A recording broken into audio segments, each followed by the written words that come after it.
రోజైతే నువ్వు దేవుని సన్నిధిలో ఆదివారం రోజు కుటుంబం అంతా ఆరాధించి ఆనందించి ప్రార్థించి సంతోషించి దేవుని సన్నిధిని తోడుగా తీసుకొని సోమవారం నుండి శనివారం వరకు నువ్వు చేసే వ్యాపారమైనా, చేసే ఉద్యోగమైనా, చేసే రోజువారీ కూడైనా సమస్త విషయంలో నా దేవుని కనుదృష్టిలో కృపలో తోడుగా ఉండి జరిగిస్తాడు కనుక నీకు కలిగినటువంటి దానిని దొంగలించకుండా, అన్యుల పాలు కాకుండా నీకు కలిగిన దాన్ని అలానే దేవుడు స్థిరపరిచి ఆయన సన్నిధిలో మరలా సాక్ష్యం చెప్పే రీతిగా మారుస్తాడు.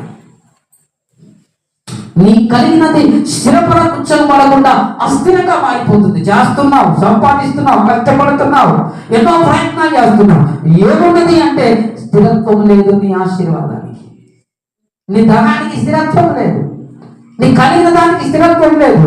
చూడడానికి ప్రతిరోజు పని చేస్తున్నావు, చూడడానికి ప్రతిరోజు వ్యాపారం చేస్తున్నావు, చూడడానికి ప్రతిరోజు పనించుకోవడానికి వెళ్తున్నావు, కానీ ఏం లాభం?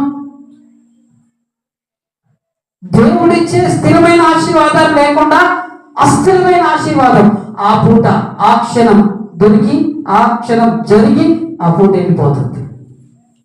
కానీ దేవుడు చెప్పే మాటని, దేవుడు చెప్పే పద్ధతిని, దేవుడు చెప్పే శాసనాన్ని నువ్వేం చేశావు? నిర్లక్ష్యం చేశావు. కాబట్టి నువ్వు చేసే దానిలో దీవెన లేదు, ఆశీర్వాదం లేదు. ఇది చూసినటువంటి దేవుడి రోజు నీతో చెప్తున్నాడు. నేటికి దావీదు సింహాసనాన్ని స్థిరపరిచి ఆశీర్వదించిన దేవుడు ఈరోజు నిన్ను ఆశీర్వదించాలని ఈ మాట నీకు ప్రకటన చేస్తున్నాడు. నువ్వు అనుకుంటున్నావయ్యా, ఇన్ని సంవత్సరాల నుండి నేను నిన్ను నమ్ముకున్నాను, నాకు ఏ ఆనందం లేదు, ఏ సంతోషం లేదు, అయ్యా అన్ని కొరతనే, అన్ని ఇబ్బందే, అన్ని సమస్యలే అని అనుకుంటున్నావు కదా. నా దేవుని ఈరోజు నీతో మాట్లాడుతున్నాడు. నువ్వు కనుక నీ కుటుంబంతో దేవుని మందిరంలోనికి రాగలిగితే, నీవు కనుక దేవుని సన్నిధిలో నీ కుటుంబాన్ని నిలిపి నీకు కలిగిన వాటి విషయమై దేవుని సన్నిధిలో అయ్యా అని నువ్వు ప్రార్థన చేస్తే ఆయన ఆశీర్వదించడానికి ఇష్టపడుతున్నటువంటి దేవుడిగా ఉన్నాడు కనుక ఈ మాట నీకు ప్రకటన చేశాడు. నిజమైన ఆశీర్వాదం చూడాలంటే నీ కుటుంబం దేవుని మందిరంలో నిలవాలి. ఎవరైతే రాకుండా ఆటంకంగా ఉన్నారో వారిని మార్చడానికి, మార్పు చెందడానికి నువ్వు ఏ ప్రయత్నమైనా చేయి. ఆదివారం మందిరంలో నిలవాలి. ఆదివారం రోజే డబుల్ పేమెంట్ ఇస్తా అంటారు, తెలుసా మీకు?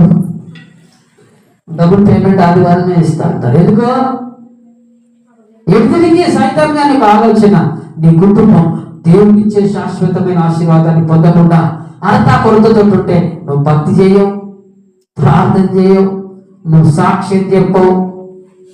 చెప్తావా? నీ పరిస్థితి సరిగ్గా లేకుంటే నువ్వేమో సాక్ష్యం చెప్పి నలుగురిని నడిపిస్తావు. ఎన్నిటికి ఆటంకంగా ఉండదు చూసినావా? ఒక్క పేమెంట్ ఎన్నిటికి ఆటంకంగా ఉండదు. కానీ దానిని నువ్వు జ్ఞానం చేత దేవుడిచ్చే ఆశీర్వాదం దొంగలించేదిగా ఉన్నది అని చెప్పి ఈదిని పక్క పెట్టి స్థిరపరిచే దేవుడు సరిగ్గా చేయ నీకు సమస్తాన్ని సమర్పణగా ఈరోజు పని చేస్తే నాకు రావాల్సింది కూడా విడిచిపెట్టి నీ మందిరంలో స్థిరంగా నేను ఆరాధించడానికి వచ్చాను. నాకు కలిగే దాన్ని సోమవారం నుండి శనివారం వరకు ఆశీర్వాదంగా మార్చుకోవాలి. నువ్వు ఆయన దగ్గర ప్రార్థన చేయగలిగితే అద్భుతమైన రీతిగా నేను ఆశీర్వదిస్తాడు ఈ 6 రోజులు. ఇలాంటి భక్తి చేసేవారు కావాలి. ఇలాంటి భక్తి చేసేవారి జీవితాలలోనే శాశ్వతమైన స్థిరమైన ఆశీర్వాదం నిలుస్తుంది. ఒక కుటుంబం దీవించబడాలి అంటే కుటుంబం అంతా కలిసి దేవుడి సన్నిధిలో భక్తి చేసేవారిగా ఉండాలి. ఈ ఆశీర్వాదం కొరకు నువ్వు ప్రార్థన చేసే వ్యక్తిగా ఉండాలి, ప్రయత్నం చేసే వ్యక్తిగా ఉండాలి, దేవుడి సన్నిధిలోకి పట్టుకొని వచ్చే వ్యక్తిగా ఉండాలి. మరలా ఆదివారం రోజు ఎలా ఉండాలి? నీ కుటుంబం అంతా దేవుని మందిరంలో ఉండాలి. హల్లెలూయా.